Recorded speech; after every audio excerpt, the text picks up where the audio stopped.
On this tonight, in the Vardy corner, we have the broadcaster and WAG Nicola McLean, and fighting Rooney's side, the TV personality and former WAG Lizzie Cundy. So, Nicola, let me start with you, because it is Rebecca who, let's be honest, has had the most criticism throughout this trial. You're still supporting her, though. Why? I think the way Rebecca's been treated is absolutely appalling. The way she's been treated in court, the things brought up, things that she did when she was 22. I'm sure that we can all sit here and say that we did things 20 years ago that we regret. Me too.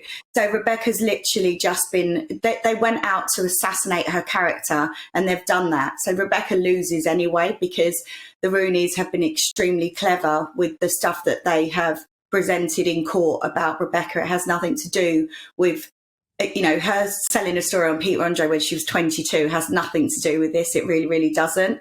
So I feel dreadfully sorry for the way she's been treated by the court, by as you say, influencers, by other celebrities. It's just been, who do you prefer? Everyone seems to prefer Colleen because, she's seen as, a victim that we've all grown up with because we've known her for so long. Becky isn't someone that everybody loves. So do you know what? It's fine to absolutely not only ruin her pregnancy, make her think she was going to miscarry, but also now to just totally discredit her in every way. If this was Wayne and Jamie on the stand, the reporting wouldn't have been the same. It's totally sexist and misogynistic. I just feel dreadful for both of them. But Rebecca's my friend, and I still stand by the fact that, she's been treated horrifically. And of course, when it came to that kiss and tell story on Peter Andre, she insists that it was something that she was forced to do as a result of a previously abusive relationship.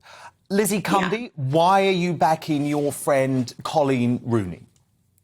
Well, I'll tell you why, Dan, because this could have been prevented. Colleen tried 3 times to stop this from going to court and reaching out to Rebecca to try and get some sort of truce, handbags down and walk away from it.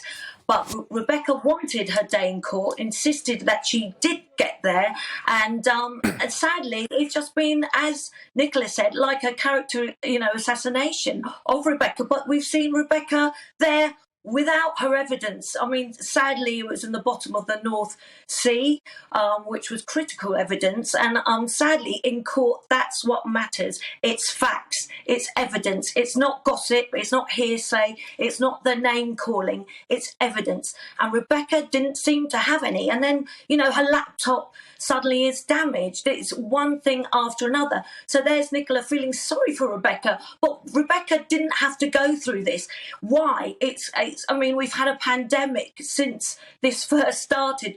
It makes no difference. It really makes me laugh when people keep on talking about this pandemic. So what? When Colleen had reached out to her, and 3 times. Okay, so let's just let Nicola respond to that. So Nicola, Lizzie's point is that Colleen tried to settle this case numerous times out of court, and it was Rebecca who actually allowed it to go to court. How do you respond to that?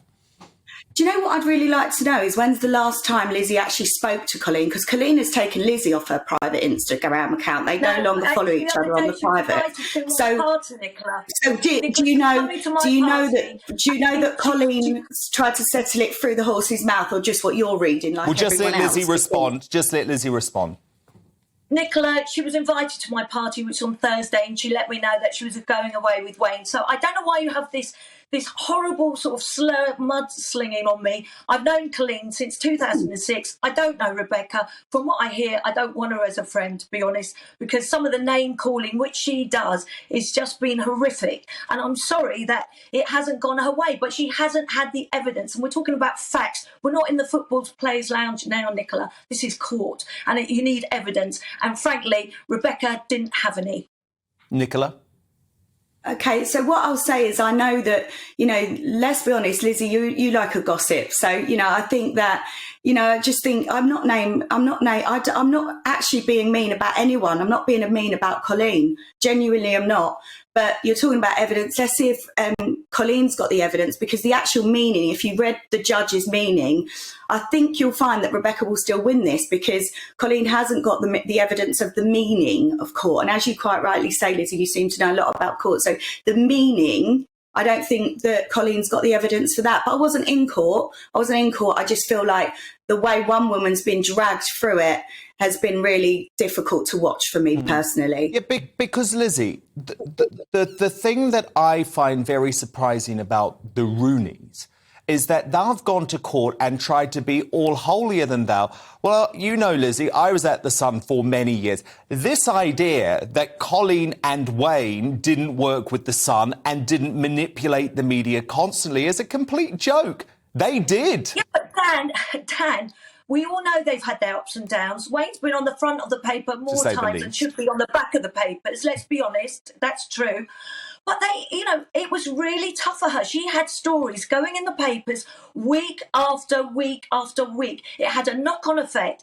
I don't know if many people know, Colleen has lost her sister, Rosie. It was really having a damaging effect, not just on her relationship with Wayne, but on other members of the family. And she had every right to stop it. And she did warnings to Rebecca. She told me that she did try and warn. She did try and reach out and say, look, this is going on. But the stories kept coming. And Colleen had no choice but to put that Instagram post and say it's Vardy, because she feels 100% it was her. And now suddenly, everyone that was going to help, Rebecca in this case wasn't there. Caroline Watts, the PR agent, she suddenly, she can't make it. She's got a fragile state of mind. The phone with all the messages suddenly ends up in the bottom of the sea. The laptop is suddenly damaged. You have to admit that it's farcical. It's like a scene from Dynasty. Well, and I'm sorry, the yellow Chanel suit and lots of tears are not going to win this case for her, because I know about this judge. Her name's Justice Stern. She did Priti Patel's bullying case, Dan, and it does not take lightly for evidence suddenly disappearing. Nicola, it is a fair point, isn't it? There were certain gaps, you might say, in the Vardy evidence, because we do know, Nicola, that the stories were being leaked as a result of the account. The big question is whether Rebecca actually personally knew or whether it was her representative leaking the stories. So Caroline Watts, one of my best friends for 17 years, I know that for a fact that she did drop her phone. Everyone's making light of this situation. Caroline's ended up suicidal over it. So I think it's unfair to bring her into it. And you both know Caroline personally, and you can both say that Caroline's a nice woman. Caroline's known things about lots of people. Yeah, she's known lots of things about people that haven't ended up in the paper. So I don't think we should now start dragging Caroline for it as well, because she's already in a very fragile state of mind.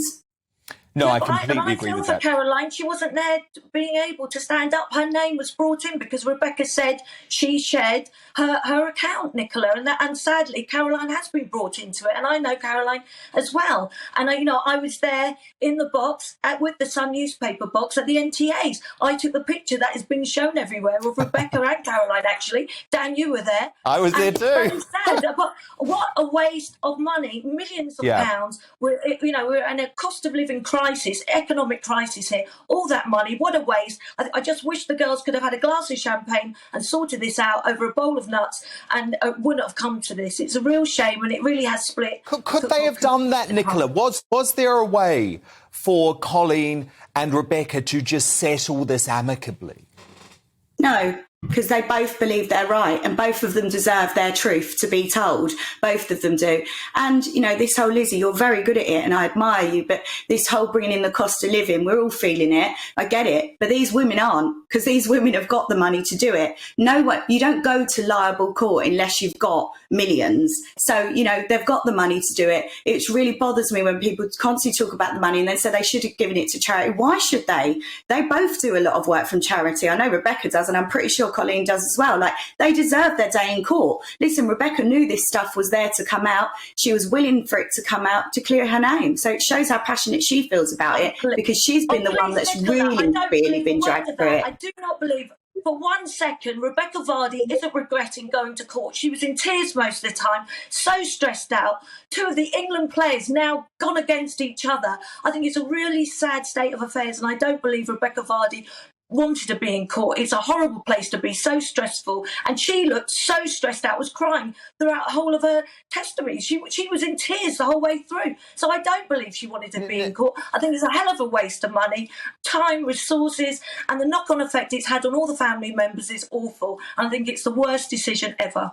Nicola, my understanding is that Rebecca Vardy has no regrets. She felt she needed to do this to stand up for her family, and she believes it was the right thing to do. Yeah, do you know, one of the things I love about Rebecca Vardy is that she's unapologetically Rebecca Vardy. You know, she won't be, you know, I'm not saying that she had a lovely time in court. I know firsthand she didn't, but she would go through it again to clear her name. She wants to clear her name. And the only way to clear her name was this way. Because it's a hell of a waste of money, and I'm sorry, I don't think she's going to win. I really don't. Yeah, you said and that. I think Lizzie, just finally, I presume you believe that your friend Colleen Rooney's career has been enhanced by this court case. Well, I do. I think we've seen a very honest girl that's spoken her truth, and I think everyone has felt for her, I'll be honest, and they've seen what her family have had to go through with these stories. And as I said, Rebecca didn't have any evidence. It's on the bottom of the sea somewhere. And, you know, she did, Colleen, have all her ducks in order, and I think she's going to win, and I really do think she will. Well, thank you for being part of our very own Battle of the Wags, representing Team Rooney, the original Wag, Lizzie Cundy, representing Team Vardy, one of Rebecca's good friends, Nicola McLean. Really appreciate it.